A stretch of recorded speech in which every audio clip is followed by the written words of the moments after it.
Hello everyone, this is Prince Kumar from Bharati Institute of Engineering and Technology Sikar, Department of Mechanical Engineering. Today we are going to learn about लामिस theorem. ठीक है, और जो लामिस theorem है ये आपके हर एक exam में कहीं ना कहीं देखने को मिल जाएंगे. ठीक है, मतलब हर एक एग्ज़ाम मीन्स आपके जो यूनिवर्सिटी के जो एग्ज़ाम होंगे उसमें ये इम्पोर्टेंट रोल रहता है इसका, लामिस थ्योरम का. ठीक है, या तो इनके स्टेटमेंट्स पूछे जा सकते हैं. ठीक है, या तो इनके स्टेटमेंट्स पूछ लेते हैं वो, या फिर इनके ऊपर बेस्ड इनके प्रूफ करने के लिए पूछ लेंगे, या फिर इनके ऊपर बेस्ड न्यूमेरिकल. ठीक है, एक कुछ ना कुछ इनके बेस्ड रिलेटेड रहता ही है, एक क्वेश्चन रहते ही हैं इससे बेस्ड. ठीक है, तो लामिस थ्योरम को पढ़ने से पहले कुछ चीज़ें जान लेनी चाहिए, है ना. जैसे साइन लॉ है, प्रिंसिपल ऑफ इक्विलिब्रियम कंडीशन, है ना. प्रिंसिपल ऑफ इक्विलिब्रियम का प्रिंसिपल क्या है, तो ये चीज़ें इनके लिए बहुत ही ज़्यादा इंपॉर्टेंट रोल रखता है. ठीक है, इसको समझ लें क्योंकि हम इस पे ये चीज़ें अप्लाई करने वाले हैं, लामिस थ्योरम पे यूज़ होने वाली ये सारी चीज़ें. तो आइए जानते हैं साइन लॉ क्या होता है.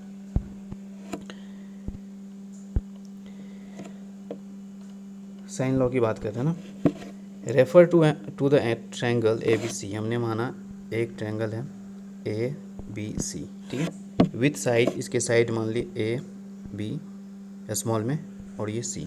ठीक है, एंड इंक्लूडेड एंगल, इनके ऐसा एंगल हमने क्या मान लिया, ए अल्फ़ा बीटा गामा, जो कि आपके डायग्राम में दिख रहे हैं. अब साइन लॉ क्या कहता है देखिए.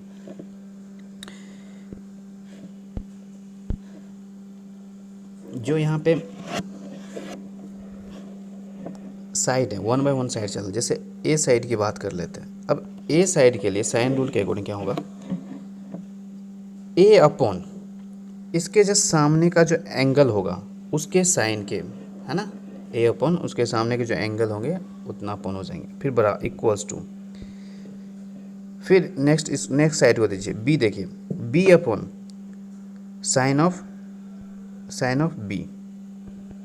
ठीक है, नेक्स्ट क्या है, सी, है ना, सी साइड है, सी साइड के जो सामने का एंगल क्या है, गामा, तो सी अपॉन गामा. यही है आपका साइन, यही साइन रूल है आपका, और इसी के अकॉर्डिंग अपन इसके बेस चलेंगे, ये यूज़ होंगे आगे के, है ना.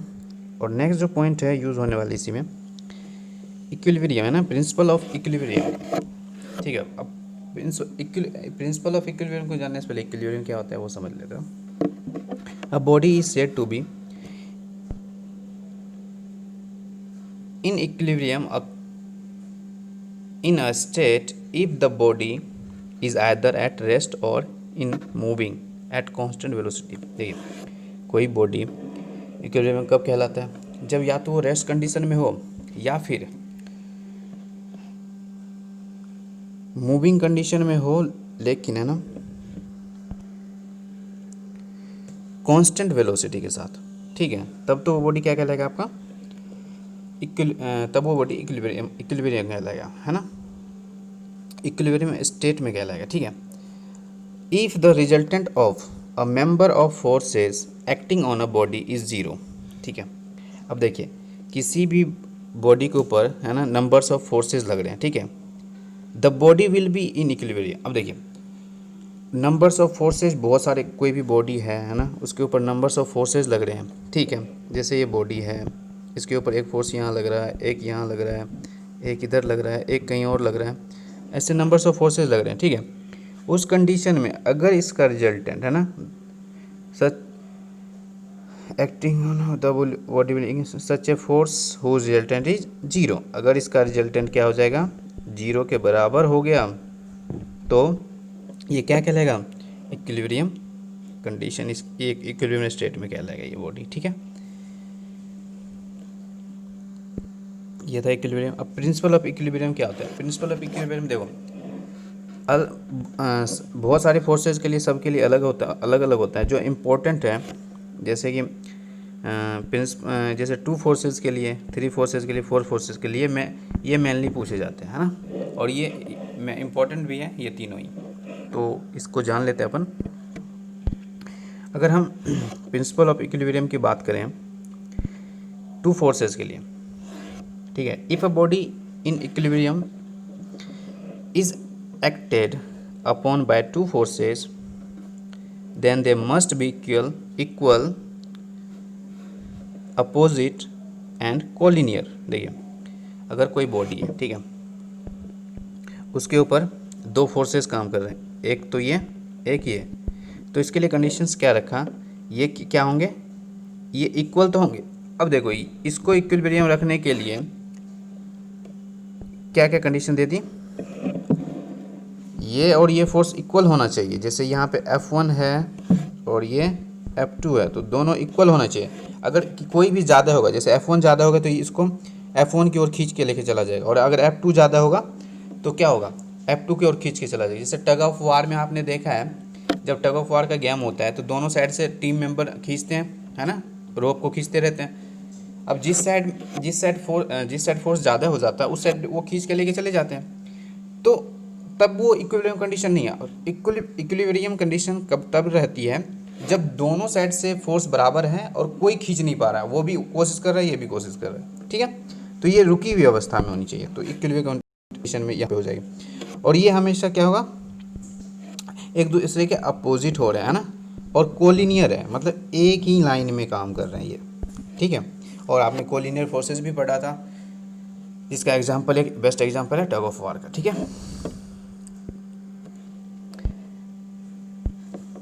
अब नेक्स्ट जो पॉइंट है, थ्री फोर्सेस प्रिंसिपल। अब देखिए, थ्री फोर्सेस प्रिंसिपल ही किस में काम करने वाले हैं, आपके लामिस थ्योरम में। तो ठीक है, तो पढ़ने तो आपको सारे ही हैं, इसको एक बार अच्छे से भी जानना, क्योंकि ये अभी अप्लाई होंगे जस्ट। अब ये क्या कहता है, if body in equilibrium is acted upon by three forces, जब यहाँ पे थ्री फोर्सेज लग रहे हैं, then the resultant of any two forces, इनके दो फोर्सेज के जो रिजल्टेंट होंगे मस्ट बी इक्वल, ठीक है। अब जैसे, ठीक है, must be equal, opposite and collinear with the third force, or in other word force must be coplanar and concurrent. अब देखिए, तीन फोर्स जहाँ पे लगेगा तो वहाँ पे फोर्स तो सिंपल से कोप्लेनर होगा, मतलब एक ही प्लेन पे होंगे। जैसे एक मैं समझा देता हूँ, ये तीन फोर्सेस कोई लेके ना, कोप्लेनर एक ही प्लेन में है, ठीक। कनकरेंट एक पॉइंट पे लग रहा है, तो कनकरेंट फोर्सेस हो गया, जो कि आप पहले ही पढ़ चुके हैं, ठीक है। फिर नेक्स्ट जो पॉइंट है इसी में, देखिए, इसने कंडीशन पूछा, अगर तीन फोर्स एक साथ काम कर रहे हैं, ठीक है, ये F1 हो गया, F2 हो गया, F3 कुछ भी मान लीजिए, P1 P2 P3 कुछ भी मान सकते हैं, ये F3 हो गया। अब देखिए, यहाँ पे कंडीशन क्या है, ये बोल रहा है अगर ये फोर्सेज और ये फोर्सेज, ठीक है, दो फोर्सेज लग रहे हैं, तीन फोर्सेज एक पॉइंट पे लग रहे हैं, अगर दो फोर्सेज का रिजल्टेंट, इसका रिजल्टेंट, जैसे अगर हम इसकी बात करें F1 और इस F2 की, तो इसका रिजल्टेंट क्या होगा, इसी के बीच में लाई करेगा, या फिर यहाँ हो सकता है, यहाँ थोड़ा बहुत चेंजेस। अब इसका जो रिजल्टेंट होगा ना, वो बोल रहा है इस वाले फोर्स के तीसरे फोर्स के बराबर होगा, ठीक है। मैं दोबारा रिपीट कर देता हूँ ये चीज़ आपको समझाने के लिए। देखिए, तीन फोर्सेस अलग अलग पॉइंट पे लग रहे हैं, ठीक है। अब ये बोल रहा है सिंपल से, ये कोप्लेनर है, सही है, कनकरेंट है क्योंकि एक पॉइंट पे लग रहे हैं, ठीक है। अब बात ये हो रही है, जैसे इसको मैंने F1 मान लिया, इसको F2 मान लिया, और इसको F3 मान लिया, ठीक है। अब ये बोल रहा है दो फोर्सेस का रिजल्टेंट, इसका और इसका रिजल्टेंट जो होगा इन दोनों के बीच में ही होगा, है ना। तो सपोज कर लेते हैं यहाँ है, तो ये जो फोर्स है ना, इसका जो रिजल्टेंट है ना, वो किसके इक्वल होगा, वो तीसरा जो फोर्स बच गया, ये बचा कौन सा है, ये फोर्स इस फोर्स के इक्वल होगा, लेकिन इनकी डायरेक्शन जो होगी चेंज होगी। जैसे इसका डायरेक्शन क्या है, इस डायरेक्शन है, तो इसका डायरेक्शन इधर हो जाएगा, बस यही कह रहा है ये चीज़ें, ठीक है। नेक्स्ट जो है, four forces principle. If a body in equilibrium is act upon by four forces, then the resultant of any two forces must be equal, opposite and collinear with the resultant of the other two forces। अब देखिए, इसमें क्या है, अगर ये बोल रहा है फोर फोर्सेस की बात कर लें, अगर ये बोल रहे हैं जैसे चार फोर्स लग रहा है, ये बोल रहा है सिंपल सा कोलिनियर है ना, कोलिनियर कंडीशन से आई है। अब देखिए कैसे आई वो बता दो। अब ये बोल रहे हैं 4 फोर्सेज जहाँ पे लगेंगे, जैसे इसको F1 मान लिया, इसको F2 मान लिया, है ना, इसको F3, इसको F4। तो कंडीशन ये बता रहा है कि जैसे इसका जो रिजल्टेंट होगा, ठीक है, और इसका जो रिजल्टेंट होगा, दोनों इक्वल होंगे एंड अपोजिट भी होंगे, ठीक है। यही चीज़ ये कहना चाह रहा है। ये तो हो गई प्रिंसिपल ऑफ इक्विलिब्रियम, है ना। और इसमें लामिस थ्योरम में जो अप्लाई होता है वो 3 फोर्सेस प्रिंसिपल अप्लाई होंगे ना। अब स्टार्ट करते हैं अपन लामिस थ्योरम क्या होता है। लामिस theorem, it states if 3 coplanar forces acting at a point B in equilibrium, then each forces is proportional to the sine between sine, है ना, sine of the angle between the two other forces, है ना। अब देखिए यहाँ पे the two other forces आप add कर लीजिएगा ना।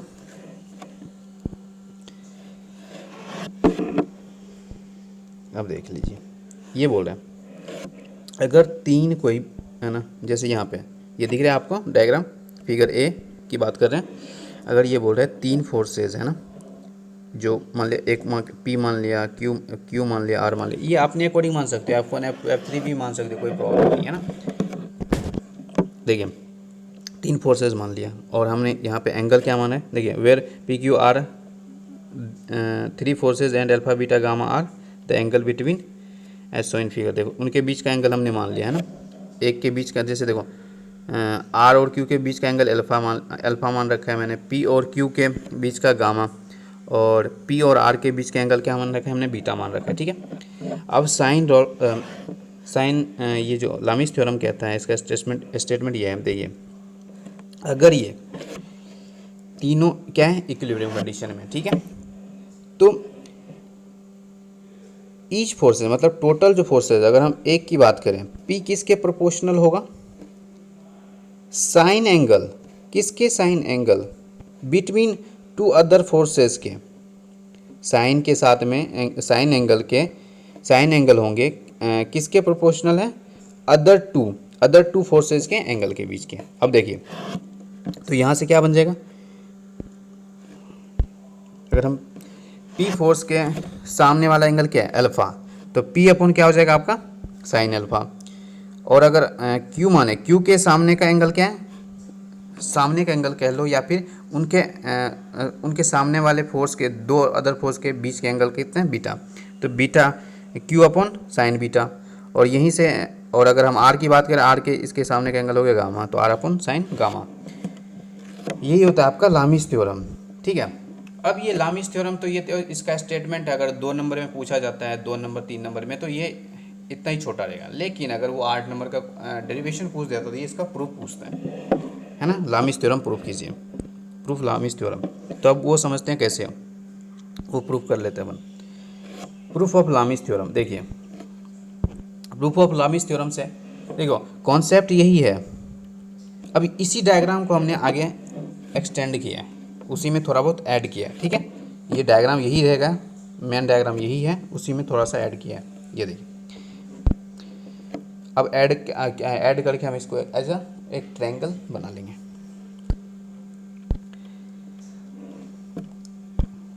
अगर हम प्रूफ की बात कर लेते हैं, कंसीडर कर लेना, ये कुछ थ्योरेटिकल पोर्शंस भी नोट करने होंगे आपको, क्या क्या चीज़ मान रहे हो वो सारी चीज़ें आप नोट कर लीजिएगा वहाँ पे। प्रूफ में हम क्या करें, consider the 3 coplanar forces P, Q, R acting at a point O as shown in figure. Now complete the parallelogram OACB। अब देखिए ये पहले P, Q, R यही इतना ही था। अब इसमें हम क्या कर रखे हैं, इसको थोड़ा सा हमने एक्सटेंड किया, एक पैरेललोग्राम बना लिया, ठीक है, और इसका नाम दे दिया, इसको ये बीच वाले को O, A, B और इसको C नाम दे दिया, ठीक है। सबका नाम अलग अलग दे दिया, जो कि आपके यहाँ पे डायग्राम में दिख रहे हैं, ठीक है।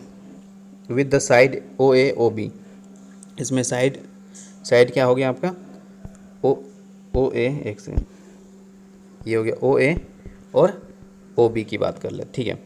These forces are in equilibrium, है ना, ये फोर्सेज क्या है, इक्विलिब्रियम कंडीशन में।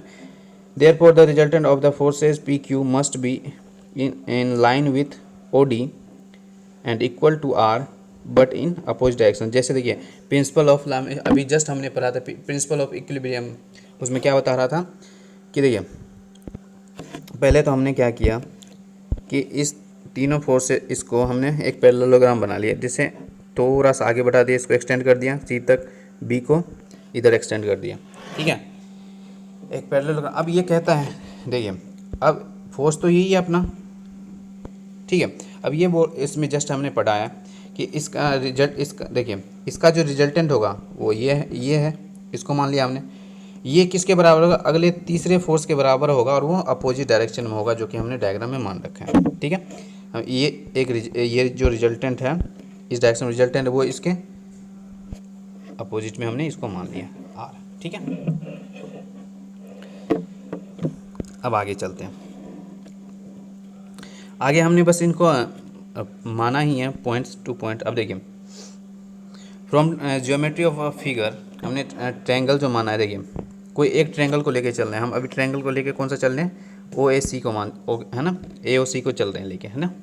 इसमें देखिए बी सी बराबर पी और ए सी बराबर क्यू, यहाँ से देखिए बी सी कहाँ पे है, ये रहा,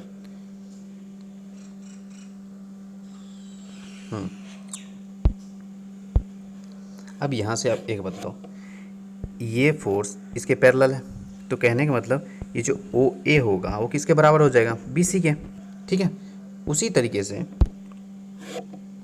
जो चीज़ें हैं नेक्स्ट, अब देखिए नेक्स्ट चीज़ जैसे है ओ बी, है ना, इस डायग्राम में क्या है ओ बी किसके बराबर हो जाएगा, ए सी फोर्स के बराबर हो जाएगा, एक दूसरे के पैरेलल है ना।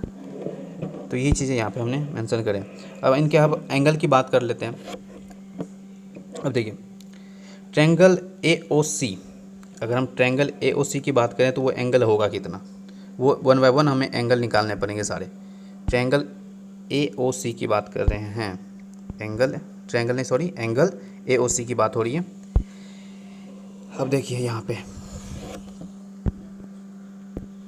इसको थोड़ा सा मैं जूम कर लेता हूँ, ये देखिए आपको सारे ही ट्रायंगल निकालने पड़ेंगे, है ना।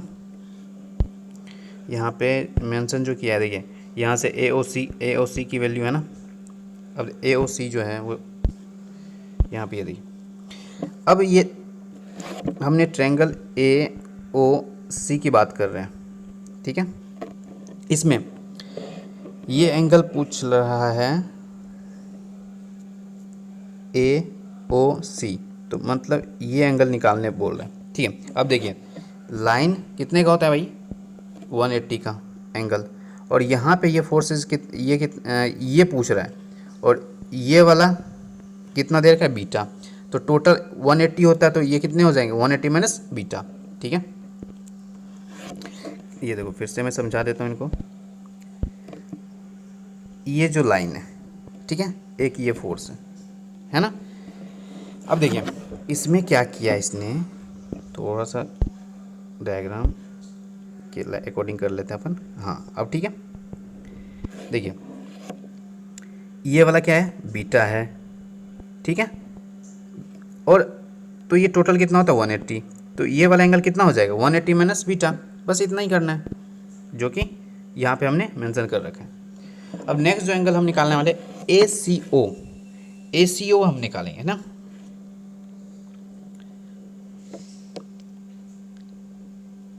ए सी ओ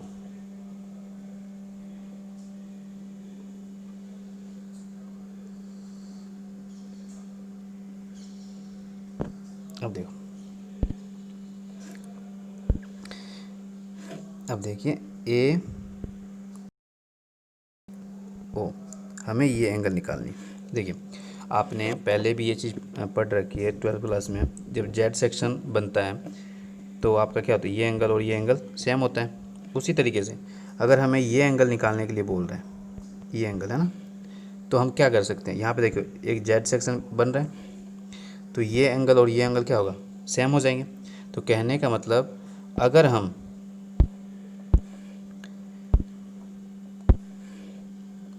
हम इस एंगल को निकाल लें, ये एंगल किसके बराबर हो जाएगा, इस एंगल के। तो ये एंगल कितना है, अब देखिए जैसे अभी थोड़ी देर पहले ये कितने होता है 180, और यहाँ से यहाँ कितना दे रखा है अल्फ़ा, तो ये कितना हो जाएगा 180 माइनस अल्फ़ा। ठीक है, ये चीज़ आगे यहाँ पे 180 माइनस अल्फ़ा हमने मेंशन भी कर रखे हैं। नेक्स्ट हमने क्या निकाला, देखिए नेक्स्ट जो एंगल है CAO है ना, नेक्स्ट जो एंगल हमने निकाला है CAO। अब देखिए CAO कहाँ है, ये रहा CAO। अब हम ये एंगल निकाल रहे हैं, ठीक है। अब सिंपल सा आप एक बात बताओ, जब एक कोई ट्रायंगल होता है, ट्रायंगल टोटल एंगल इसका ऐड कितना होता है, टोटल एंगल आपका इसका, ये आपको पता है 180 का होता है, ठीक है। अब इसके अकॉर्डिंग जो है देखिए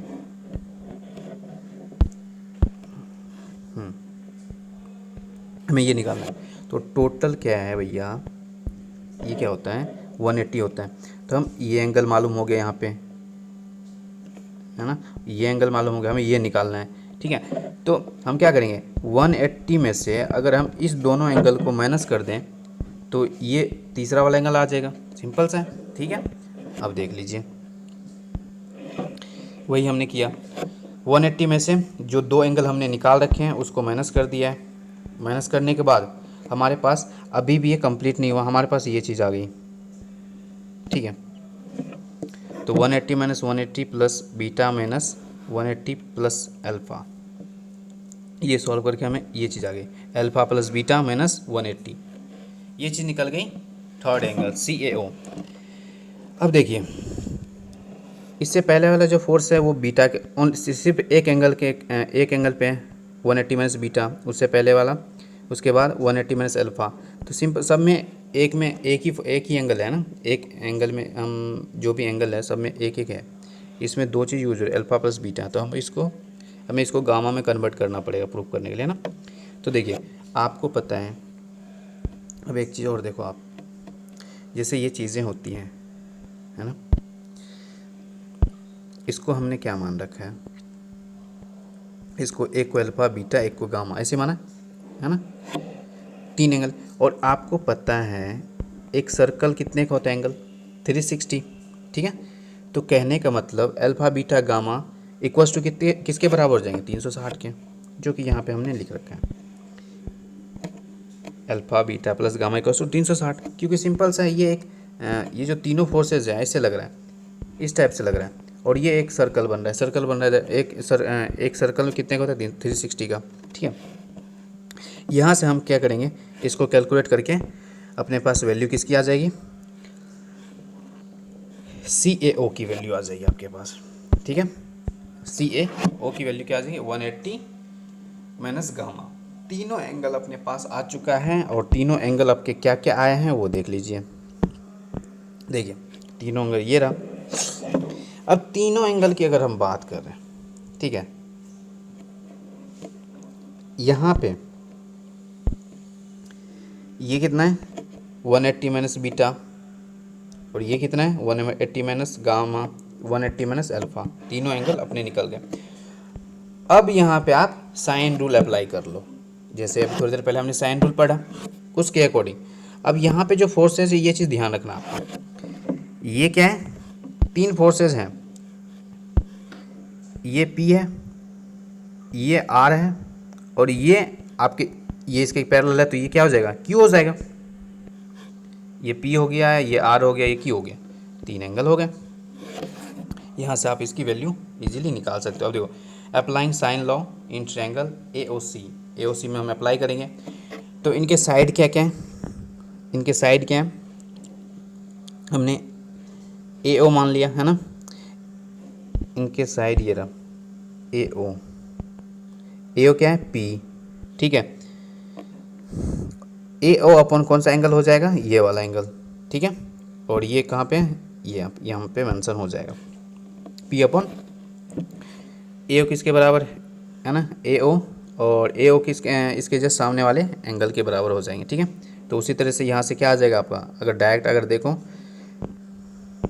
अगर मैं यहीं पे समझा देता हूँ, ये थोड़ा सा इसको मैं जूम कर लेता हूँ और इसको मैं इजीली समझा देता हूँ। यहाँ पे क्या किया है हमने, ये देखिए,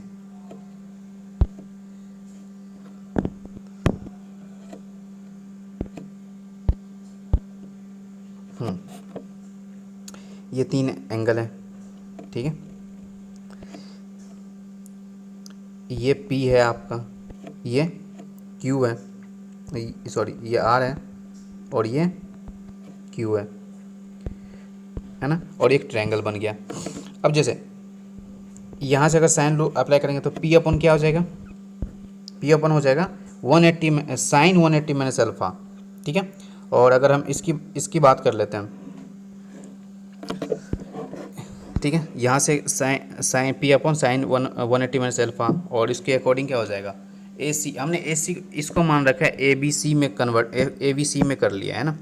जैसे एक बात बताओ, ओ ए किसके बराबर है, पी के बराबर है, ए सी किसके बराबर है, क्यू के बराबर है, और ओ सी किसके बराबर है, आर के बराबर है, ठीक है। यहाँ से हमने ये चीज़ कर लिया। अब ओ ए अपॉन साइन, इसके जस्ट सामने वाला जो है, ओ ए के सामने वाला देखो, ओ ए साइड है जो, उसके सामने वाला एंगल देख लो, ओ ए साइड ये है, इसके सामने वाला एंगल ये है, तो साइन अपॉन 180 माइनस अल्फा हो जाएगा, ठीक है। उसी तरीके से बराबर में क्यू अपॉन क्या हो जाएगा, यहाँ ये क्या है क्यू, ए सी साइड क्या है, ए सी अपॉन क्या हो जाएगा, साइन 180 माइनस बीटा। और उसी तरीके से अगर आर की बात कर लें, आर वाला फोर्स क्या है, ओ सी अपॉन क्या हो जाएगा, साइन 180 माइनस गामा, और इनकी हमने वैल्यू रख दी, तो अपने पास क्या आ गया, पी अपॉन साइन। अब देखिए साइन 180 माइनस अल्फा कितना होता है, साइन अल्फा। उसी तरीके से वह साइन 180 माइनस बीटा, तो क्या हो जाएगा, sign beta, 180 minus gamma, sign gamma, ठीक है। देखिए यहाँ पे ये माइनस नहीं है, सिर्फ अगर आपको ये लग रहा है कि यहाँ पे माइनस है, माइनस नहीं है अपने पास, 180 माइनस गामा है, वो बस दिख रहा है ऐसा कुछ, ये 180 माइनस गामा ही है, ठीक है, ठीक है। और यहाँ पे हमने प्रूफ जब निकाला, इसको निकाला भी था, तो हमने यहाँ पे ये देखिए सी ए ओ की अगर हम बात करते हैं, ये रहा सी ए ओ कितना है, 180 माइनस गामा है, ठीक है। तो ये कितने हो जाएंगे, आपको ये चीज़ आपकी प्रूफ हो गई, क्या हो गया, P upon sine alpha equals to Q upon sine beta equals to R upon sine gamma. देखिए ये फॉर्मूला इंपॉर्टेंट रहेगा और इसका कॉन्सेप्ट भी इंपॉर्टेंट रहेगा। इसके बेस्ड अगर हम इसके ऊपर जो बेस्ड न्यूमेरिकल आप करोगे, ये फॉर्मूले यूज़ में आएंगे, ठीक है। Thanks for watching this video.